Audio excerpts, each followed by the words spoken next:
Hi, everyone. I'm Annette Thomas Pett. I'm a managing director in the real estate tax practice. And here with me today is Adam Feuerstein, a principal and PwC's National Tax Real Estate Technical Leader. And here today, we're here to talk about a private letter ruling that was issued by the IRS and its implications to REITs.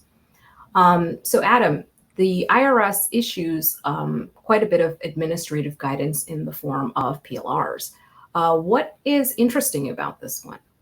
So the headline on this PLR is this is the first time that the IRS has addressed EV charging stations in REITs.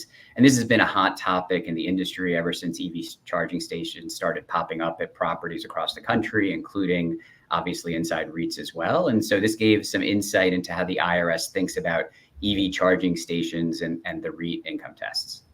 Okay. Can you just briefly describe some of the facts related to the EV charging stations? Sure. In this case, for this taxpayer, they were providing electricity for the EV charging stations through a third-party utility that was powering them. They said that the EV charging stations were appropriate in number and size for the use by the tenants and customers, that the EV charging station users would not be charged an access fee to use the stations, and also that the REIT would turn over all amounts they collected to the utility. So there wasn't a markup. And again, it wasn't as though those were necessarily requirements for the IRS, but those were at least the facts that the taxpayer represented to the IRS. Okay. So did the IRS rule that the REIT itself had bad income? No, in this case, they concluded that there was no bad income. They viewed the station itself as an amenity and not a service. So that's helpful to at least get a feel for how the IRS views that. And they viewed the provision of electricity and sub-metering as services, but ones that could be provided in this particular way, where you had a third-party provider providing the electricity, and the REIT was effectively just sub-metering the proper electricity amounts to the different tenants. So what does this mean broadly for the REIT industry?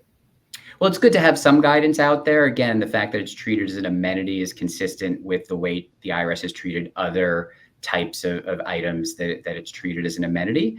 And again, but it's only applicable because it's a private letter ruling, it's only applicable to the taxpayer that received it. So I think other taxpayers that are looking at it, again, it gives you some helpful insight into what the IRS is thinking and how they might rule.